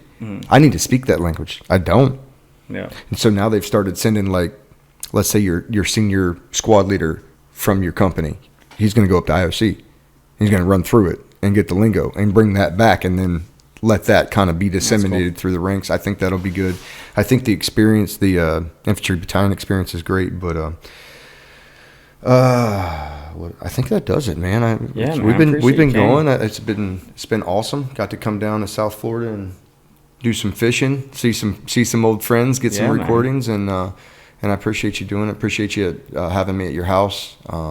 Just through the old travel studio in the truck and hauled ass. So yeah, listen, you ever need anything, you reach out to me. You need me to support anything you got going on, reach out to me. I'm gonna make sure that I publicize the crap out of this podcast. I hope you blow up. I think you're doing great stuff. If we can just help people make better decisions and better choices, that's where it's at. We got to promote people like you, good people that are out there trying to help people be better, trying to educate people on what's going on in this world, what we've gone through previously. I'm telling you, man, you're doing freaking God's work. You really are, and it's gonna impact a lot of people. And I think you're an awesome guy for doing it, man. I really do. I appreciate it, ladies and gentlemen. Adam Franco. Thanks. How we doing, everybody? This is the co-host of Choices Not Chances podcast, Matthew Charette. This episode of the podcast is sponsored by Louisiana Gun Shop. The folks at Louisiana Gun Shop have been a longtime supplier of firearms and shooting supplies and services, as well as very good friends of mine. In episode 7 of the podcast, we interviewed the owner and founder, Harlan Boblet. At Louisiana Gun Shop, the sky is the limit when it comes to getting the firearms and accessories you want for your current or future firearms. They have a nice selection of handguns, rifles, and shotguns in stock, or can order just about any firearm you could want or need. They specialize in concealed carry handguns and custom AR-15 builds. In addition to firearms, they also carry ammo, suppressors, optics, and a wide variety of gun parts for the upgrade and maintenance of your firearm. If you want to get further in the upgrade side of things, they provide customization services such as Cerakote, laser engraving, and Kydex holsters. Louisiana Gun Shop is located on Highway 90 West in Broussard, Louisiana, just south of Lafayette. It used to be Louisiana Gun Shop did not have an online presence, but now I am happy to announce that their website is up and ready for business for online sales to all 50 states at louisianagunshop.com/pages/CNC. Louisiana Gun Shop also offers Louisiana residents concealed carry classes for a very reasonable price. Harlan's experience in the concealed carry space when it comes to the laws and the do's and the don'ts is pivotal in attaining your Louisiana concealed carry license. As well as the firearm market, Harlan also conducts explosives training for Louisiana blasters licenses for oil field and special effects workers in Louisiana. Workers in these fields from out of state also need to have this training in order to complete work in Louisiana. So whether you need a firearm, upgrade your old firearm, targets and ammo for a range day, or you just like to talk to people who support the Second Amendment, Louisiana Gun Shop is your place, either in person or online. Remember, they are located on Highway 90 West in Broussard, Louisiana, just south of Lafayette, or online at louisianagunshop.com/pages/CNC. Check the episode description for the link. You can also follow them on Instagram and Facebook at Louisiana Gun Shop. A special thanks to Harlan and Jenny at Louisiana Gun Shop for sponsoring the show. Please support them so they can support us and keep the podcast free for all. Thanks, have a great day, Semper Fi, and God bless America. Not too far. You're marking the building. Hit him. Yeah, that's good. That's a good shot. That's money. Yeah.